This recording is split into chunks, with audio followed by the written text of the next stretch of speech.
പുതിയ തെരഞ്ഞെടുപ്പ് കമ്മീഷൻ, പുതിയ വനിതാ മുഖ്യമന്ത്രി. രാജ്യം തലസ്ഥാന നഗരിയിലേക്ക് ഉറ്റുനോക്കുകയാണ്. ബിജെപിയുടെ എല്ലാ നീക്കങ്ങളും ബലം കാണുകയും എല്ലാ തന്ത്രങ്ങളും വിജയിക്കുകയും ചെയ്യുമ്പോൾ പലപ്പോഴും തെരഞ്ഞെടുപ്പ് കമ്മീഷനും കേന്ദ്ര സർക്കാരും മുൾമുനയിലാവുകയാണ്. ഇപ്പോൾ പ്രതിപക്ഷ നേതാവിനെയും സുപ്രീം കോടതി ചീഫ് ജസ്റ്റിസിനെയും ഒറ്റയടിക്ക് പുറത്തേക്ക് എറിഞ്ഞുകൊണ്ടാണ് മോദിയും അമിത്ഷായും മുഖ്യ തെരഞ്ഞെടുപ്പ് കമ്മീഷണറെ ഒരു പാതിരാത്രിക്ക് നിയമിച്ചത്.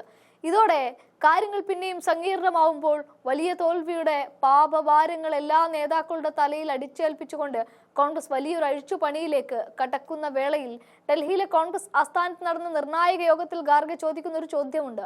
കഴിഞ്ഞ ലോക്സഭാ തെരഞ്ഞെടുപ്പ് നടക്കുന്ന ഏപ്രിലിൽ ഇന്ത്യ മുന്നണിയുടെ തോറ്റഴിഞ്ഞ BJP, അതും 1-2 സീറ്റിലല്ല 42 സീറ്റിൽ തോറ്റ അവർ തൊട്ടടുത്ത് നടന്ന മഹാരാഷ്ട്ര തെരഞ്ഞെടുപ്പിൽ മുഴുവൻ തൂത്തുവാരിയത് എങ്ങനെ?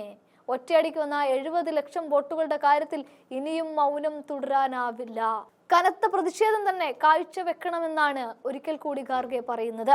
ഇവിടെ ഒരു കാര്യം ഒന്നുകൂടി ഓർമ്മിക്കേണ്ടതുണ്ട്. തെരഞ്ഞെടുപ്പ് കമ്മീഷൻ നിയമിച്ച കാര്യത്തിലുള്ള അതിനിർണായകമായ കേസ് 41ാം നമ്പറായി ഇപ്പോഴും പരിശോധിക്കാതെ മാർച്ച് 19 മാറ്റിവെച്ചിരിക്കുകയാണ്.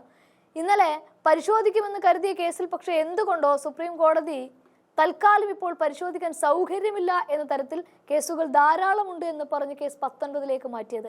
ഇത്തരം സന്ദർഭത്തിൽ കോൺഗ്രസ് ഒന്നും മറന്നിട്ടില്ല എന്നൊരിക്കൽ കൂടി ഉറച്ച ശബ്ദത്തിൽ ഓർമ്മപ്പെടുത്തുന്നതാണ്.